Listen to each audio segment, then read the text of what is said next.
Health Show on WIMO 1300 AM. We are your hosts this morning, Good morning, this is Charles. and Cheryl Barrage, owners of Too Good Health based in Winder, the premier full-service provider for all your health, fitness, and nutritional needs. And we're online at www.2, that's the number 2, goodhealthllc.com. As we always say here on the Too Good Health Show, to be fit, healthy, and well, it takes two. So we're here to help you. And we're going to be talking about one of my favorite, can we call it a sport? No, we can't. No? Oh, okay. We're going to be talking about We can one of call my it favorite ways to be healthy. There you go. What are we going to be talking about today, Charles? Today we're going to be talking a little bit about walking, talking about how we can use walking for fitness. Mm-hmm. I think often we can associate walking with, just leisurely activity, nothing real strenuous, maybe not even giving us any real type of benefit. Mm-hmm. But the research is showing that walking can be very good for us. Mm-hmm. So today I'm going to talk a little bit about how to get the most out of walking. Mm-hmm. And we also know too that for those of us who may be sedentary, meaning we're not really exercising very much, there's always going to be a need for some type of activity that we can do easily. Right. And this is one of those easy activities that everybody can do. We do it every day. So, it's not something that's foreign, something that we have to learn. So basically what we want to do is tell you how to get the most out of it so that if this is your chosen activity for fitness or for weight loss, then you can do it effectively and get the results that you're looking for. Mm-hmm. All right, Dr. Charles. All right, let's talk a little bit about the first things. And again, as we're considering whether to begin a walking program, it will be important that we take a look at our health. Let's just take a quick look at what's going on with us. And let's see, okay, is there something that perhaps I need to address before I start this walking program? Okay. And so, Cheryl, what might be some of those things that you might look at if you were looking to start a program? What might you be considering as far as your health? Oh, well, I guess, you want to know that you're healthy enough to, I guess you need to visit your doctor to make sure that you're healthy enough to, withstand the cardio, the increase in your, heart rate and things like that. Right, good. Anything else that you would look at? You always surprise me, and then I have to, act like I know something. Well,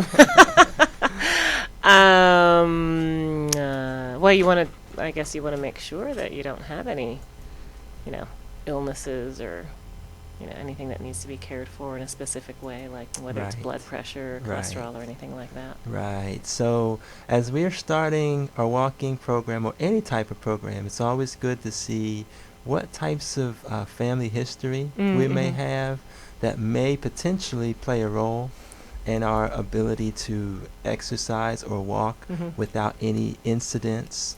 And also, like you mentioned too, Cheryl, when we take a look at walking, it's always a good idea, especially if you haven't done exercise in a while, it's always a good idea to go get that checkup. Yeah. And if you haven't been to the doctor in a while, go and get a checkup. It's always a good way to start a program because your doctor can identify things that you may not be aware of. Right. And they can also help you in terms of giving you some specific, I guess you would say, limitations or restrictions that may actually keep you from having a major incident or injury or illness even as a result of exercise. Okay. So it's always good to be preventive that way, be a little proactive in that respect. That way, as you get started, you can feel good about the fact that you are in good enough health to impact your life in this way. So you want to feel good about the fact that, yes, the doctor gave me the go-ahead and get started. Okay, and I think that sometimes that can be forgotten. Yeah. I think, we've been sitting around for a while, and next thing you know, it's like, I need to get up and do something. Yeah. And then there we go. And we may have some major issues that may need to be addressed. Right. And to highlight that, there are certain physical things that we may need to address too, like bad knees, Oh yeah. ankles, sore back, all those types of things, joint injuries, Right. muscle injuries, and sometimes these are chronic, like long-standing injuries that we need to address before we start. Right. So it's always good to do a little evaluation, get a little bit of an assessment, get an opinion, a doctor's opinion, and get the go-ahead to start. And Okay.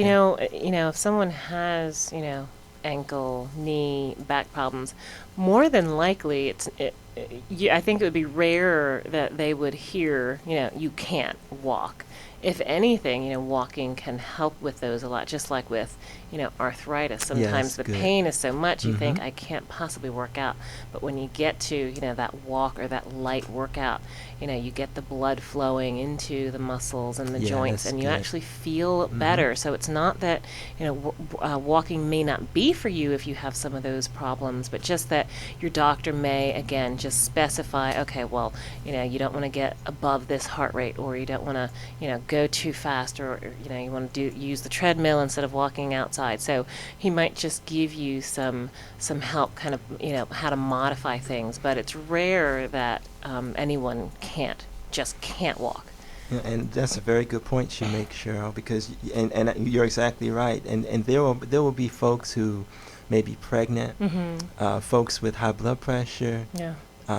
diabetes, high cholesterol, you name it. I mean, there are lots of folks who are exercising that have these conditions. Yeah. So it's not, and just you said it perfectly. It's not a matter of them, going to the doctor and having them say, "Oh no, Yeah. you can't do this." In fact, they will always recommend some level of Yeah. activity, Yeah. and that's what we want. We want someone to give us the guidelines so we don't make Right. things worse. Exactly. So we can actually see improvement Oh yeah. as a result of our Oh program. yeah, because I mean I know that personally, even at my young age Your young, of your young 37. years. Uh-huh. Everything from the waist down is bad. My Mhm. my lower back, my hips, my knees, my ankles. So but I have always been a walker. I can walk to the ends of the earth and back, and just keep walking. And it really, take it from me, it is very helpful. It really is very helpful. Yes, and then as we take a look at our actual walking, again, that's kind of beginning, that's just getting started. We do need to kind of make sure we're set up for success. So the next thing you do want to look at, and you don't have to look too long at this, but you do want to look at things like, okay, do I have the correct types of walking shoes? Not everybody can go out and get a very expensive pair of walking or running shoes. But I would suggest that if you don't have any sneakers, particularly walking sneakers, I would say to invest in a pair of walking sneakers. Nowadays, you can get them fairly cheaply at Walmart or any other type of store that's not high end, and you may not even necessarily need to go to a Like a specialty specific specialty shop. shop to get a decent pair of walking sneakers. So I would say definitely invest in that.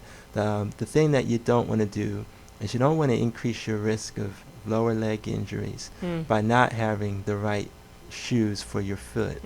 So I would say definitely do that, and also invest in some lightweight clothing if you don't have any. T-shirts are great, and even in the wintertime, sweatshirt may be all that you need to do some walking, whether it's outside, when it starts to get a little cooler out. But also if you're walking inside, such as in a gymnasium or a fitness center, on a treadmill, just make sure you have some clothing that will allow you to sweat.